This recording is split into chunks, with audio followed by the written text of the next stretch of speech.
Let me make myself clear before I continue on. Slavery is the worst thing the United States ever did. It is despicable, it is terrible, it is awful, and I'm in no way justifying it. But since the education establishment, the media, and the social justice warriors want to use it as a weapon, then I am simply trying to create a shield to debunk their premise. The question simply is, did slavery build America? And I'm trying to simply debunk that. Now, I have a few more questions that I've asked, a few more things that I've dissected, and then we will get into the bigger picture of why this is being propagated by the education establishment, by the media, etc., etc. So the question that I asked myself was, when did slavery officially end in the U.S.? And the passage of the 13th Amendment, which ended slavery, was in 1865. If you look at most of the products and commodities we enjoy today that make our life easier and are responsible why the United States was able to win wars, why we have a higher standard of living, etc., etc., most of them were not created until after the late 1800s or the early 1900s, which would mean most of those goods were not created until after slavery ended. The first Ford Model T was built in 1908. In 1902, the first modern air conditioning system was invented. In 1879, the light bulb was invented in a lab by Edison, not by slaves. In 1882, the first electrical unit was invented by Edison, the DC generator. In 1887 and 1888, Tesla invented the AC motor. We still use that today. Alternating current is how we generate power for our homes, for the power companies. In 1903, the Wright brothers invented the plane. In 1950, Eisenhower signed the Interstate Highways Act, and it wasn't until the late 1980s that most of it was completed. Now, the reason I chose to pick the interstate is before the interstate was invented, it was very hard to distribute goods from one side of the country to the other.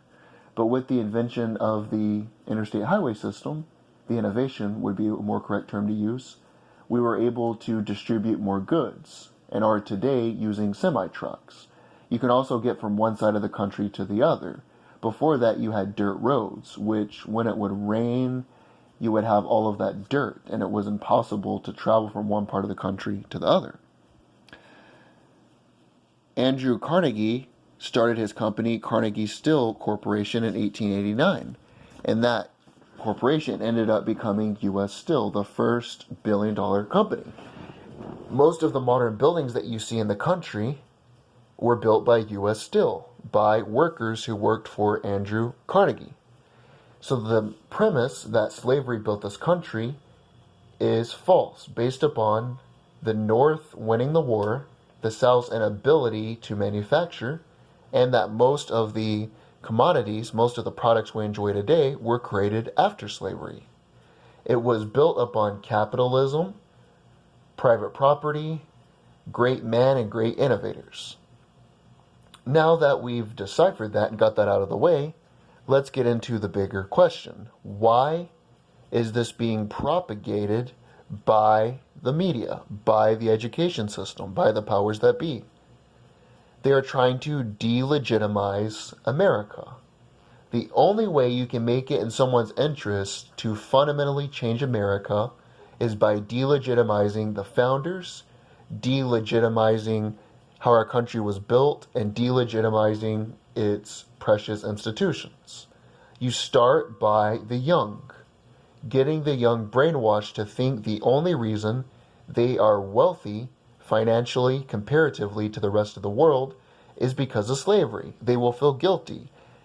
And instead of enjoying their riches, appreciating what their ancestors have given them, they will want to change it to create a more just society.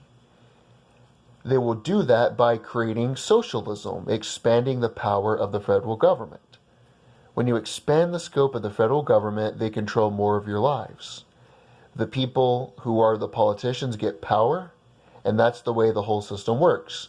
If you look at the philosophy of Thomas Dewey, you look at Crowley. These people admitted more or less what they were going to do in the education system by creating a progressive ideology in order to justify more centralized control of the government.